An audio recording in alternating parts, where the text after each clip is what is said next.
Hello everyone, today we're going to be working on our end links. They've been popping ever since I got them put on. So what we're going to do is jack the car up. We're going to take off the rear sway bar, and I'm going to show you how that is put on, how it's taken off. But also we're going to remove our end links. We're going to swap them over because I don't believe that there's a top and a bottom. They look the exact same. I've got the Kartboy end links. So we're going to turn those around, but we're also going to pack everything really good with grease and hopefully grease the crap out of them enough where they stop popping, because ever since I got these put in, they've been making a popping noise whenever I back up or go into certain turns. So almost like when the body shifts, it wants to make a popping sound. What we will have to do is remove the exhaust, and then we're going to remove our bolts and everything like that and get it all taken apart. So let's get started.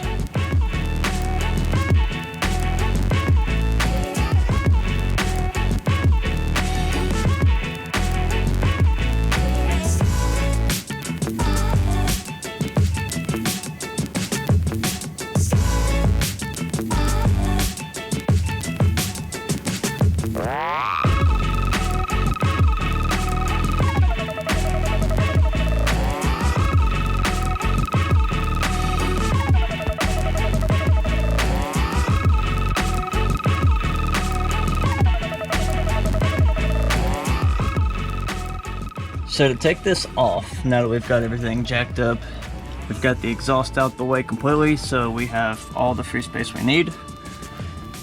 The bottom one right here, this is a 13 mil, so 13 millimeter on the bottom. And then here on the top, this one right here, that is a 12 millimeter.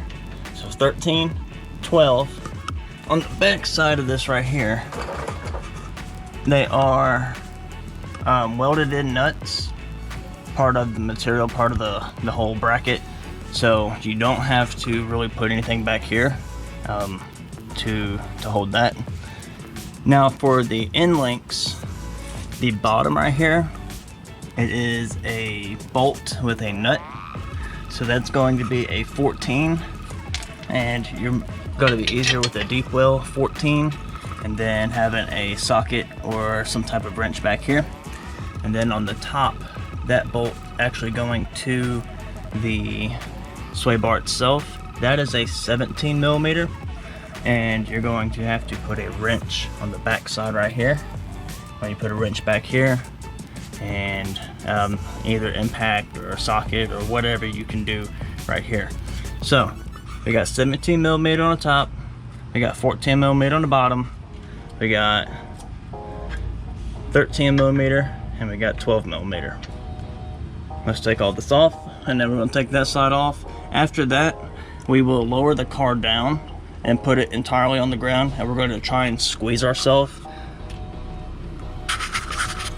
the best that we can under here. And if we can squeeze ourselves under here while we tighten everything down, my goal for this is going to be to have everything, you know, as much dead weight sitting on the ground, the whole car and everything, because I've done it twice before already, and I put it down with the weight of the back end sitting on tire ramps, and it definitely lowered the suspension, but I don't think personally that all of the weight was set, you know what I'm saying, all the preload was done.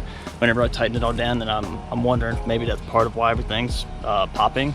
This time we're going to grease everything up really good, and we're going to set it all down, give it as much weight as possible, and then we're going to tighten it all down and then see if that works. Hopefully that'll get rid of our popping sound.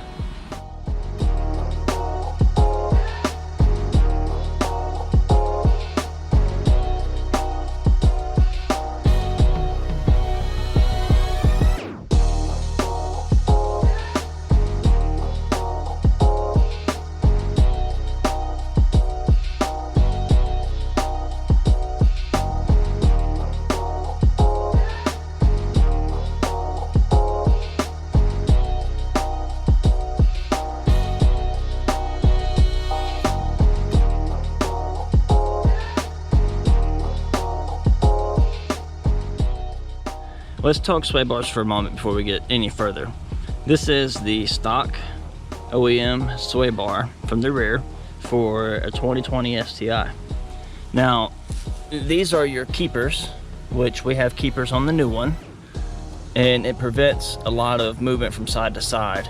And you see the distance is very close, almost like you can't even really get anything between the bushing and that. So when you put your keepers back, you want to make them very close, just like that, just that little bit of gap in between. Now, on all of the STIs that I'm aware of prior to 2018, they came with a 20 millimeter rear sway bar. And then in 2018 plus, they changed it and downsized it to a 19. So since this is a 2020, we have a 19 millimeter rear sway bar instead of the 20. Now, fun fact for you, the S209 still remained with the 20 millimeter rear sway bar.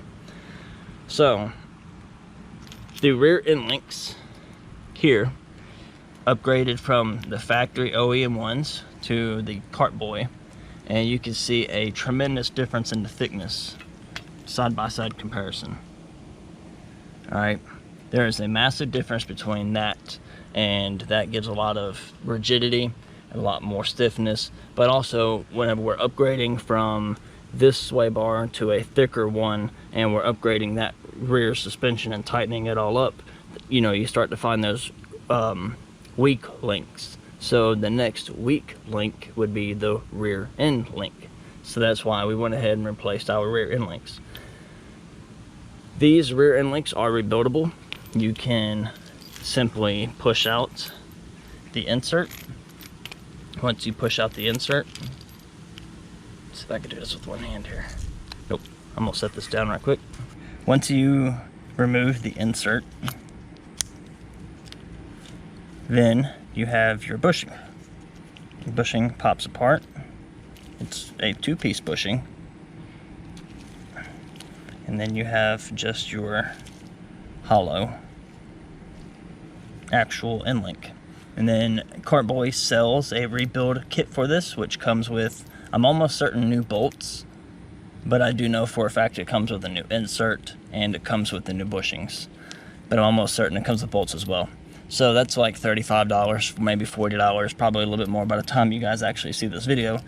But that's the way that you rebuild these. So we're gonna coat this in grease. I don't know if that's actually what they recommend or not, but that's what we're going to do, and see if that reduces the popping sound. And if it doesn't, then we're going to try and figure out if that popping sound is actually coming from something else.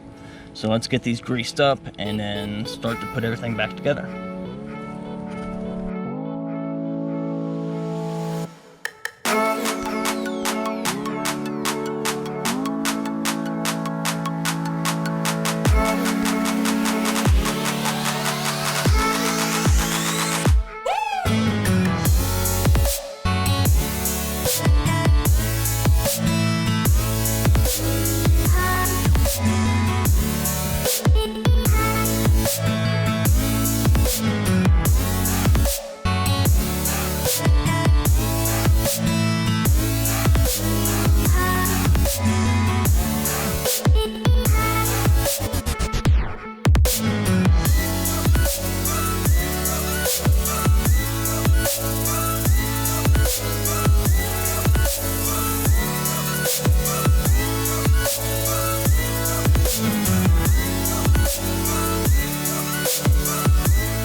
So now that we've got everything put back together, what we have to do from here is get the car put back onto the ground.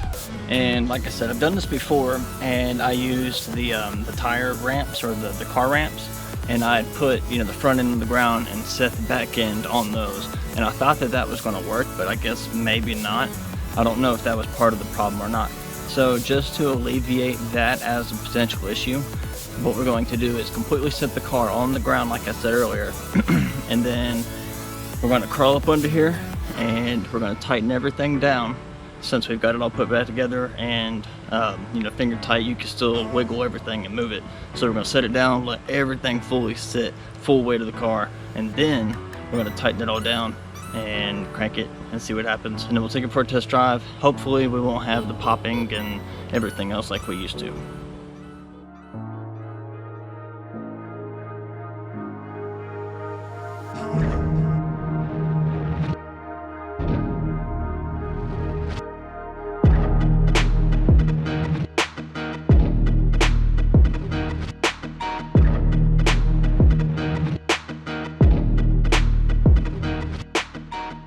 What I'm also doing differently this time is I'm trying to preload as much of the rear suspension as I can before I tighten everything down.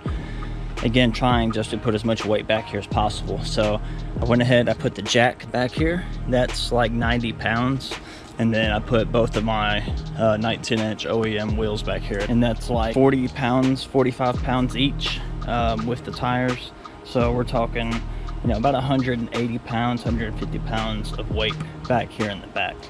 So, and then you've seen me hopping on it, jumping on it, pushing everything side to side. And what I've been doing is trying, again, just to preload as much, trying to push everything around and get everything as settled as I possibly can before going under here and tightening it all down. So let's go into here, let's get it all tightened down, and then we can get this wrapped up.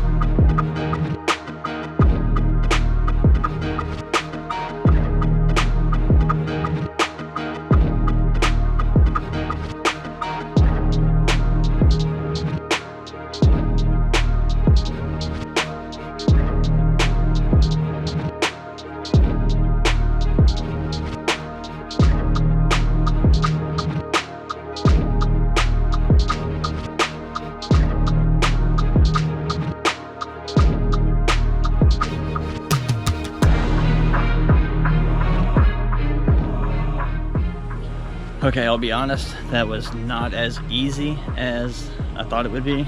It was definitely a much tighter space, and also getting the bolts tightened down on the top parts of the end links was way harder because everything's sitting down and actually preloaded.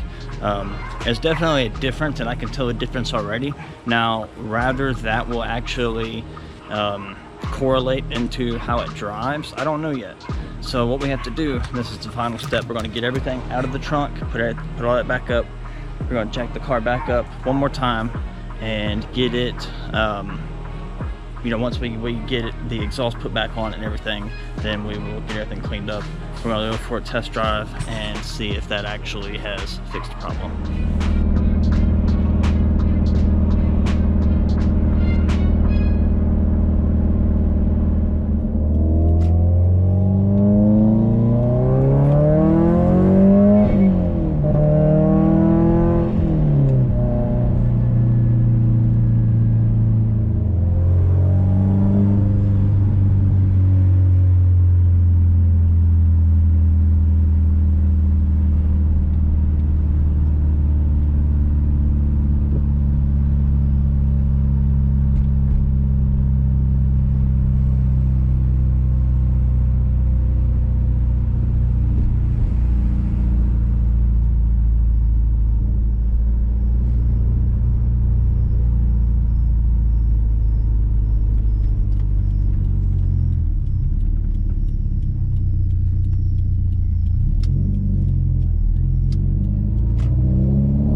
not heard any of the popping or any of the issues that I heard before we're having.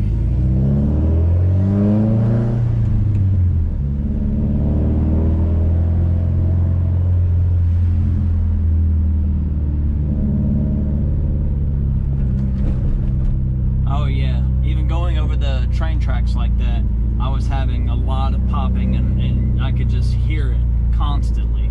So the difference now is so much better. I'm very, very happy with what we just did, and it absolutely did exactly what I was hoping that it would do.